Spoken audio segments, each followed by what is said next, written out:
आज प्रयागराज में नारी शक्ति बंधन पे ये जो कार्यक्रम हुआ आज, इसके बारे में प्रयागवासियों को क्या संदेश देना चाहते हैं और महिलाओं को क्या संदेश देना चाह रहे हैं? ये नारी शक्ति वंदन अधिनियम जो महिलाओं को आगे बढ़ाने के लिए प्रधानमंत्री जी की सोच थी, उस सोच के माध्यम से जो महिलाओं को कल्पना करती थी कि हमारा नंबर कब आएगा, कभी सांसद बनेंगे, कब विधायक बनेंगे, कब चेयरमैन बनेंगे, उस सोच को धरातल पर उतारने के लिए माननीय प्रधानमंत्री जी ने इस अधिनियम को लागू किया है।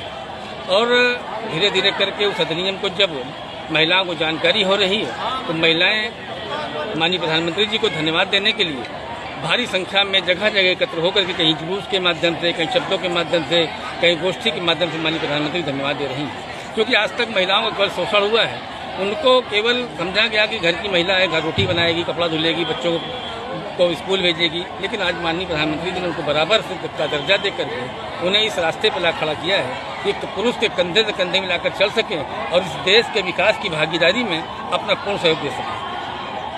आज नारी शक्ति वंदन पे प्रयागराज में ये कार्यक्रम है, इसके बारे में प्रयागवासियों को क्या संदेश देना चाहती हैं और महिलाओं को क्या संदेश देना चाहती हैं? कि नारी शक्ति वंदन ये मेरा नियम है, अभी सदन में प्रस्तुत हो रहा है और आज पहले दिन प्रस्तुत हुआ है और इसमें मातृ शक्तियों को 33% आरक्षण मिल रहा है और कहीं ना कहीं उनकी भागीदारी संसद में और विधानसभा में बढ़ने वाली है।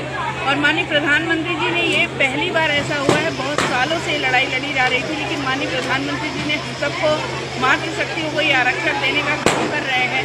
तो हम सबका हृदय से उन्हें माननीय प्रधानमंत्री जी को हम धन्यवाद देते हैं कि हम मातृ शक्तियाँ जो अभी तक केवल लाभार्थी के रूप में थी, कहीं ना कहीं चुनाव जिताने के लिए वोट डालने का काम करती थी, लेकिन आज नारी शक्ति नीति निर्धारण करने का काम कर रही है। तो नारी शक्ति को माननीय प्रधानमंत्री जी ने इतनी ताकत देने का काम है। हम हृदय से आज इकट्ठा होकर इस सम्मेलन के माध्यम से उनका धन्यवाद ज्ञापित करें।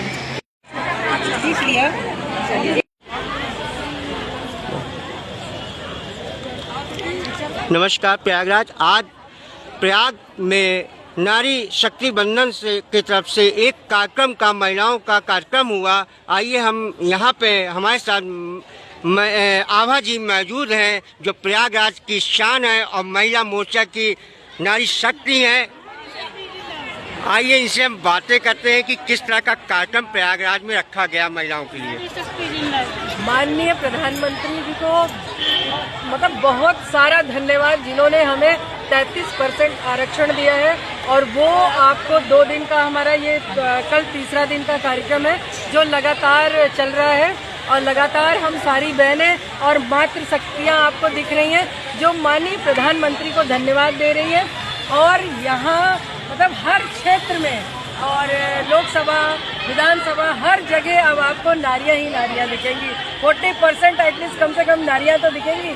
अब हमारी मेहनत सफल हो गई, बाहर निकलना सफल हो गया। देखिए ये हमारे साथ और भी महिलाएं, इनसे भी हम बातें करते हैं।